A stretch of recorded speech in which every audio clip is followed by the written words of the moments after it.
Dans cette vidéo, on va apprendre comment manipuler l'API de ChatGPT. J'ai une idée extraordinaire que je vais partager avec vous et ça va servir beaucoup les développeurs web. Donc, si vous êtes intéressé par l'idée, n'hésitez pas de regarder la vidéo jusqu'à la fin. Vous devez parce que je vais balancer le secret. Je peux balancer le secret à n'importe quel moment de la vidéo. Aussi également, à la fin de cette vidéo, on va voir comment mettre sur pied un mini chatbot. Vous pourrez vous amuser avec cela, avec vos copains. Allons-y. Alors, c'est quoi ChatGPT? Si vous ne connaissez pas, alors c'est très grave. Donc, je pense que tout le monde qui a cliqué sur cette vidéo sait c'est quoi ChatGPT. Du coup, pour travailler avec l'API de ChatGPT, on a besoin d'une clé, bien entendu, comme toute API. Donc là, du coup, je vais essayer d'aller sur la documentation de ChatGPT. Donc là, a priori, ce qu'il nous faut faire, c'est créer déjà un premier compte OpenAI. Donc, ça veut dire que si vous avez ChatGPT, vous avez forcément un compte. Là, vous allez aller sur Personal et vous allez aller sur View API Keys. Ouais, mais petit bémol avec, c'est que vous avez besoin en fait d'avoir un compte payant. Et voilà, pour voir le pricing de l'API, pricing ChatGPT. Donc, on va essayer de regarder un peu. Il faudra faire attention un peu avec les tokens et on verra tout à l'heure. Donc, de toute façon, l'idée, c'est de voir que à ce niveau, voilà, il y a plusieurs types de modèles qu'on pourra utiliser. Et en fonction de ces modèles, il y a un prix, vous voyez. Donc, là, on va partir sur GPT 3.5 Turbo et c'est 0.002 pour 1000 tokens. Donc, voilà. Une fois que vous avez upgradé votre compte sur ChatGPT, voilà, vous pouvez générer une clé. Comme je disais tout à l'heure, donc ici, on peut créer une clé test YouTube. Donc là, cette clé, vous pourrez la voir. Je vais la générer comme ça. Et de toute façon, elle sera supprimée. Je pourrais laisser quelques jours pour ceux qui ont envie de faire des tests. Bon, voilà. Mais après, ce sera supprimé. Et là, je vais aller sur VS Code directement. Alors, je colle ma clé à ce niveau. Donc, la clé ressemble à quelque chose comme ça. Alors, notre fichier, on va l'appeler main.ipython notebook. Ok, en gros, c'est un notebook. Hein. Donc, à ce niveau, ce qu'il nous faut faire, vu que je vais utiliser l'environnement de base, donc là, je vais activer Anaconda, Conda Activate, Base. Et sur Base, la première chose qu'on aura à faire, c'est d'installer l'API d'OpenAI. Okay. Donc là, on va tout simplement appeler OpenAI. Je pense bien, voilà. Ok, superbe. Donc là, je pense qu'on est bon. Je vais sélectionner le kernel et là, je vais prendre Base de Anaconda. Déjà, pour tester, on va essayer d'importer OpenAI. Voilà. Donc là, a priori, on n'a pas d'erreur. Donc, la première chose pour pouvoir utiliser cette API, c'est de pouvoir lire la clé de l'API, bien sûr. Donc là, pour le faire, ce qu'on va faire, c'est, bien sûr, on va faire un petit documentaire. Load API key. Donc, ce qu'on va faire, c'est OpenAI.API key. OK, les amis, très simple avec la génération. Donc là, je vais juste renommer ici par key.txt. Et là, je pense qu'on est bon. Donc, on va read et on va strip. OK, parce qu'a priori, on peut avoir une ligne à l'intérieur. Donc, je préfère mettre /n. Donc, lorsque vous avez fait ça, OK, là, on est bon. Je vais créer un deuxième cell. Donc, là, c'est bon. Comment je fais pour interroger l'API de OpenAI et poser, par exemple, mes questions? Donc, là, je vais appeler ça prompt for the chatbot. Non, je ne vais pas appeler ça chatbot. OpenAI. On va créer un objet completion égal à OpenAI. Pas completion, mais plutôt chat completion. Et à l'intérieur, ce qu'on va faire, c'est qu'on va spécifier quel modèle nous voulons utiliser. Et bien sûr, comme je vous ai dit tout à l'heure, c'est très important de vérifier en fonction du pricing que vous avez choisi. Donc là, on va aller sur GPT 3.5 Turbo, en gros, qui est celui disponible. Vous avez d'autres modèles un peu plus anciens qui sont juste sous ce modèle et qui peuvent coûter plus ou moins cher en fonction de ce que vous voulez faire. Donc là, je vais revenir sur mon éditeur. Et là, je vais spécifier GPT 3.5 Turbo. Lorsque j'ai fait ça, je vais donc poser ma question. Donc ma question, je vais poser là, ici, mais j'ai besoin de spécifier le rôle. Et en fait, si vous voulez, vous avez deux rôles. Lorsque vous posez la question à cette API, vous avez le rôle utilisateur qui est bien entendu vous, et vous avez le rôle assistant qui est l'intelligence artificielle. Donc, lorsque vous posez une question, parce qu'on n'est pas sur l'interface de ChatGPT, il est important de spécifier quel rôle vous attribuez au texte que vous allez compléter. Alors, c'est très, très important parce qu'on verra plus tard comment voilà, jouer avec ça, user assistant, etc. Donc là, je vais me donner le rôle d'utilisateur et je vais demander, je vais poser par exemple, how to support a YouTube channel. Donc, parce que c'est de ça qui est question. On va essayer de exécuter ça. Et voilà, rôle. Ah mince. Ouais, j'ai oublié ça aussi. Donc, on va couper tout ceci. Et on va le mettre là. Donc, a priori, c'est assez rapide. Donc, ça peut être plus ou moins rapide. Donc là, on va essayer d'afficher le résultat de tout ceci. Ah ouais, effectivement, on a oublié le point create. Voilà, qui est très important. Voilà, et là, ça va prendre un peu de temps pour pouvoir, évidemment, essayer d'interroger l'API, le temps que l'IA puisse trouver une réponse, etc. C'est à peu près le même temps que vous avez sur ChatGPT, juste que c'est un petit peu plus optimisé.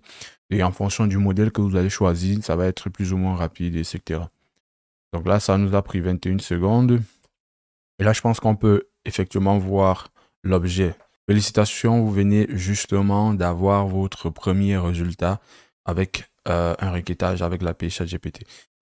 Ici, on a la réponse, donc vous pouvez voir l'objet, hein, c'est assez compréhensible. Choice, on reviendra dessus plus tard. Created, l'ID, le modèle, l'utilisation. Et là, on peut voir qu'on a utilisé 309 tokens. Donc, c'est ce que je disais, il faut faire un peu attention avec l'utilisation de cette API parce qu'il y a la facturation derrière. Donc, content as an AI language model, I don't have personal opinion, but there are ways to support a YouTube channel, subscribe to the channel, the easiest way. Voilà, c'est déjà abonnez-vous. Like the channel, voilà, like all the content, activate the notification, voilà. Là, ce qu'on peut noter également, c'est ce rôle de l'assistant, comme je décrivais tout à l'introduction. Très important. Donc, pour être plus spécifique, si on veut justement afficher directement ces messages, parce que vous voyez, effectivement, l'objet a plus ou moins beaucoup de choses. Donc, si on veut seulement récupérer la réponse, donc là, on peut créer une variable qui va s'appeler reply content. Et là, il s'agirait de prendre completion.choice. Et ensuite, 0, oui, puisque c'est le premier choix. Ensuite, message. Et là, je pense qu'on peut afficher completion.message. Donc, du coup, on peut essayer d'afficher reply content. Voilà, donc là, on a le contenu, hein, on a le contenu et on a le rôle. Donc, très important de séparer toujours ces deux-là. Alors, ce que nous venons de faire, c'est vraiment le basic. C'est le basique qu'on peut faire avec l'API. Alors, évidemment, ce qui nous intéresse, c'est de pouvoir avoir un historique d'échange avec l'API. C'est-à-dire, je pose une question, j'ai une réponse. Par rapport à cette réponse, j'enchaîne avec une autre question et que le modèle soit capable de pouvoir, en fonction de mon historique, me répondre. Alors, c'est naturellement l'effet souhaité sur ChatGPT. Ce que vous faites, c'est que vous avez des sessions et voilà, il y a un historique qui consomme un certain nombre de tokens et c'est en fonction de cela que voilà, vous avez des réponses et l'API essaye plus ou moins d'être plus précis en fonction de l'historique que vous avez précisé. Je vais prendre mon code qui me permet voilà, de lire ma clé tout simplement et je vais créer un nouvel objet message history. Ok, donc ça sera une sorte de liste vide qui va contenir des dictionnaires de completion ou de conversation. Donc là, je vais créer un user input. Et mon user input, en réalité, va être la question que la personne va poser, que nous allons poser. Et là, je vais faire message history.happen. Voilà. Donc là, je vais changer un petit peu la structure vu que j'ai parlé de dictionnaire, puisque c'est une liste de dictionnaires. Donc là, on va mettre le rôle. Et là, on va mettre user. Okay. Et le content. Ok, on va mettre user input. Donc là, je vais mettre ça comme ceci. Et donc, du coup, completion égale, on va aller comme tout à l'heure, donc chatCompletion.create. Donc on va spécifier notre modèle comme d'habitude, comme on l'a vu tout à l'heure, hein, GPT 3.5 Turbo. Donc, je vais juste copier cette ligne-ci. On va juste essayer de modifier les choses. Et là, un message, je vais tout simplement mettre Message History, vu que c'est déjà notre liste. Et là, tout naturellement, vous comprenez ce que je cherche à faire. Et là, par la suite, je vais tout simplement mettre Reply Content, comme tout à l'heure, égal à completion.choice.message.content. Et très important, on va venir ajouter dans notre message history le completion qui est généré par l'assistant. Donc, c'est-à-dire que l'historique n'est pas seulement constitué des messages du user, mais aussi des messages de l'assistant. Donc, d'accord? Donc, ça permet aussi à l'assistant de voir la réponse qu'il vous a donnée. Donc, et en fonction de ça, il peut générer quelque chose de beaucoup plus précis. Si vous le dites, par exemple, reprends la question précédente et améliore telle chose, ou change ça, ou change ça. D'accord? Donc, du coup, je vais ajouter ici message history encore également. Je vais faire .append. Et là, je vais mettre mon assistant. Okay. Et on va générer directement de là. Donc là, je vais poser par exemple une question assez naturelle. Comme question, quelle est la taille de la base de données vidéo de YouTube? Ok, on va poser ça comme question et on va voir. Bon, j'ai dit qu'il faut faire attention un petit peu avec les tokens, donc ça prend plus ou moins du temps pour répondre. Donc, en tant qu'IA, il ne dispose pas, mais YouTube compte plus de 2 milliards d'utilisateurs actifs, blablabla. Je crois que j'ai pas une information réellement pertinente là-dessus. Bon, bah, c'est pas grave. Donc là, je ne peux pas continuer la conversation. On va devoir créer en fait des fonctions pour pouvoir faire ça avec de la répétition. Donc, du coup, je vais segmenter en fait mon code. Et là, je vais pouvoir boucler, vu qu'on parlait de boucle tout à l'heure. Donc, for I in range, voilà, in range 2 par exemple. On peut faire 2, voilà, pour ne pas abuser un petit peu en token. Et là, techniquement, je pense que nous sommes bons. Alors, for I in range, ça c'est clair. Donc là, on y va encore. Quelle est la taille du plus long bâtiment? On n'affiche pas la réponse. Il y avait ce user input là, c'est pour ça qu'il me repose la question 2 fois. Ok, on y va. Je pense que cette fois-ci, c'est la bonne. On y va. Quelle est la taille du plus long bâtiment au monde? The server had an error while processing your request. Sorry about that. Donc, on va réessayer encore pour voir. Du Cameroun. La capitale du Cameroun est Yaoundé. Bah voilà. Qu'est-ce qui s'est passé tout à l'heure? Je ne sais pas. Et là maintenant, ce qui va être intéressant, c'est justement par rapport à ce premier message. On va essayer de faire un message par la suite, sans toutefois indiquer la capitale Yaoundé. On va essayer de voir ce qu'il va faire. Peux-tu me donner, ou bien donne-moi le nombre d'habitants de cette ville. Voilà. Avec un peu d'abréviation. Je pense que ça peut aller. Donne-moi le nombre d'habitants de cette ville. Selon le recensement de 2018, la population de la ville de Yaoundé est d'environ 3 300 000 habitants. Là, tout simplement, vous pouvez comprendre l'effet de l'historique, du message historique. Voilà, tout son sens. Hein, voilà, parce que là, on a posé une question. Il a répondu Cameroun, Yaoundé. Et là, du coup, là, sans indiquer la ville, forcément, il arrive à comprendre à travers l'historique de ce qui s'est passé que voilà, il s'agit de Yaoundé et il me donne le chiffre exact. Donc, une fois qu'on a fait cela, on va directement entamer avec un mini chatbot qui peut être intéressant pour vous. Alors, si vous avez, voilà, histoire, si vous avez des tokens, vous pouvez créer quelque chose d'assez intéressant pour voilà, rendre peut-être ChatGPT dans des zones où c'est pas forcément accessible. Et là, je parle particulièrement de l'Afrique. Dans certains pays, c'est pas accessible. Donc, du coup, vous pouvez créer un chatbot. C'est pas l'idée dont je devais vous parler. Soyez tranquille. Je vais vous en parler bien plus tard. Donc là, on va faire le chatbot. Et là, du coup, pour le mini chatbot, on va utiliser une bibliothèque qui s'appelle Gradio et qui nous permet en fait de faire un mini front-end en fait de chatbot avec des modules du genre assistant, utilisateur, et voilà, questions, et un peu comme une chat, une interface de chat. Donc là, pour ça, on va déjà commencer par installer. Je pense que Gradio, on va le regarder sur le net. Voilà, tout simplement. Install Gradio Python. Donc là, Gradio Python. Je pense qu'un pip install Gradio, ça devrait être suffisant. Voilà. Pip install Gradio. Donc là, pour le coup, je l'installe. Voilà. Pendant qu'il s'installe, hein, on va créer voilà, un nouveau fichier qu'on va appeler chatbot. Voilà, pour un pari. Et voilà, dans chatbot, on va commencer. On va laisser déjà que Gradio soit installé. Voilà. Je pense qu'il n'y a pas d'erreur. Ok, c'est que ça souris. Donc là, on va installer import Gradio as gr. Voilà. C'est le common, hein. On le fait comme ça. OpenAI, bien entendu. Voilà.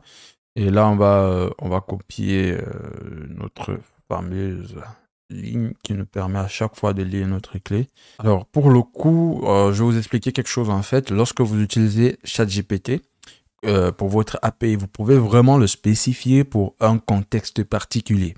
Donc, ça veut dire que si en amont, donc si dans le premier message history, vous avez dit à ChatGPT de se comporter comme un médecin et que tout ce qui va venir par la suite, qu'il réponde comme un médecin, voilà, toutes les questions ou tout ce qui va venir par la suite, il va essayer de faire une liaison avec le domaine de médecine et vraiment être dans la peau d'un médecin.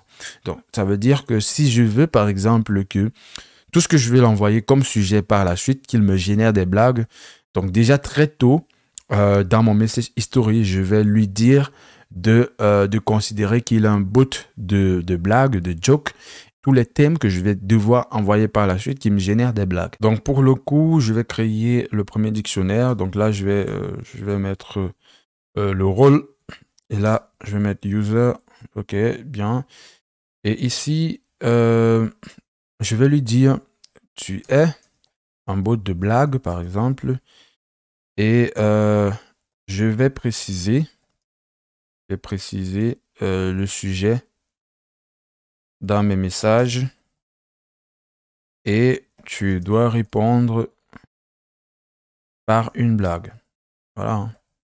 Je dois répondre par une blague qui reprend en fait le sujet que je mentionne. En fait, vous devez essayer de donner une description assez précise de ce que vous voulez faire.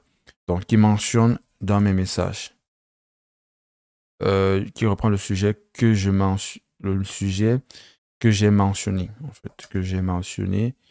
Que j'ai mentionné dans mes messages. Voilà, n'oublie pas. Voilà, je vais lui dire, ne réponds qu'avec des blagues. Ne réponds qu'avec des blagues. Donc, j'essaie vraiment de préciser ça hein, pour être vraiment sûr. Ne réponds qu'avec des blagues pour poursuivre ta contribution. Ne réponds qu'avec des blagues. Donc, si tu comprends, alors, ok, je pense qu'on est bon. Donc là, je vais directement simuler une réponse, voilà, de son rôle. Et là, je vais mettre rôle. Et là, je vais le rôle assistant. Content, ok, je vais essayer de faire de mon mieux. Voilà, donc j'essaie de générer quelque chose comme ça pour être sûr qu'il a bien compris ce qui va venir par la suite et qu'il a bien compris le contexte et quel type de bot il est surtout. Parce que c'est ici qu'on définit. Il n'y a pas un endroit dans l'API où il faut définir ça. Donc, il faut vraiment écrire ces messages et lui donner un rôle, une personne, etc. Alors, une fois qu'on a fait ça, on va créer une fonction de type prédiction. Là, je vais retirer ça. Je vais faire mon reply. Alors, et là, je vais créer un response pour essayer de convertir tous mes tuples en liste. Et là, on va tout simplement retourner la réponse. Et ensuite, on va faire with JR. Donc, on va essayer de construire l'interface graphique. JR.block. Voilà. As démo. Donc là, on va créer d'abord le chatbot. On va initialiser le chatbot. Chatbot égale à JR.chatbot. Voilà. Si ça permet de créer create a new chatbot instance. Et là, avec j.row, on va faire text égale à j.textbox. On va mettre show label. Ça prend false. Et un placeholder. Ah, vous n'avez pas besoin de retenir tout ça. Hein, c'est dans la documentation. Une fois que le code est prêt, vous pourrez l'utiliser de toute façon. Donc, enter text, on presse enter. Donc là, on va préciser un peu le style. Et là, on va mettre container égale à false. Alors, une fois qu'on a fait cela, on va revenir ici, à ce niveau. Et là, on va faire text.submit. Et là, on va mettre la prédiction, le submit txt et chatbot. On va faire pareillement. Et là, on va mettre none underscore JS. Et là, je vais mettre ça. Question de formater un petit peu tout ça. Donc, d'accord. Et une fois que c'est fait, je vais faire demo.launch. Et là, normalement, c'est pour lancer le serveur front-end. Xbox avec un bien minuscule. Voilà, une fois qu'on a terminé ça, je pense que c'est bon. On peut lancer notre serveur. Il va nous générer un lien qui va nous permettre tout simplement d'ouvrir un onglet sur le navigateur. Et dessus, on pourra directement poser nos questions. Et du coup, ça m'ouvre quelque chose comme ça. Je vais poser une question qui est le président le plus jeune. Voilà. Vous voyez, il y a toute cette animation qui est directement gérée par Gradio. Et c'est super efficace. Donc, vous pouvez imaginer, ça peut être quelque chose, vous pouvez faire ça sur un serveur quelque part et partager avec des amis. Mais c'est pas encore l'idée. C'est pas encore l'idée dont j'ai décidé de partager avec vous. Le président le plus jeune au monde est actuellement Sebastian Kurz en Autriche, mais ça vertu que lorsqu'il a été élu en 2017, il était tellement jeune qu'il a dû attendre d'avoir 31 ans pour pouvoir prendre ses fonctions de chancelier. C'est comme si l'Autriche avait une règle de papa, je peux conduire maintenant. Donc voilà, on peut comprendre là tout de suite que le modèle essaie de respecter ce qu'on a demandé de faire. Parce que l'idée, c'était que, peu importe ce que je demande, il doit pouvoir traduire cela en blague. Okay? Donc là, évidemment, je peux continuer avec d'autres thèmes. Je peux prendre par exemple DevOps. DevOps. Donc, il va nous générer peut-être une blague là-dessus. Ok. Pourrait-on confier la gestion de l'infrastructure informatique à un DevOps? Parce que si on donne cela à un développeur, il détruira tout. Et si on le donne à un administrateur système, il ne changera jamais rien. Le DevOps est la combinaison parfaite entre les deux. Bon, c'est pas tellement marrant. Mais bon, c'est déjà quelque chose. Je comprends le sens un petit peu. Alors, est-ce qu'on peut poser sur quel sujet? Ok, on va mettre quelque chose de plus spécifique. Biden, Poutine et Ukraine. Pourquoi Joe Biden et Vladimir Poutine ont été surpris en train de jouer ensemble à un jeu de cartes en Ukraine? Parce qu'ils ont décidé de faire la paix et de partager une partie de Poutine. Ah ouais, ça c'est marrant ça. Ah ouais, ok. Bah voilà, hein, voilà le résultat, c'est parfait.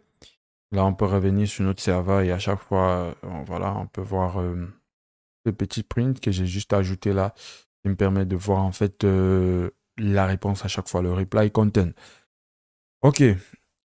Une fois qu'on a terminé tout ceci, mesdames et messieurs, j'aimerais justement vous déclarer ou partager avec vous mon idée.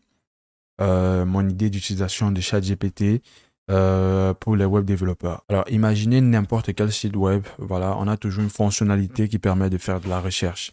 Voilà, que ce soit sur un e-commerce, par exemple, rechercher un produit, rechercher quelque chose dans le site. L'idée ici serait d'aider un peu l'utilisateur dans la recherche, mais beaucoup plus en back-end. Dans quel sens l'utilisateur peut avoir une idée, a des mots en tête et veut rechercher.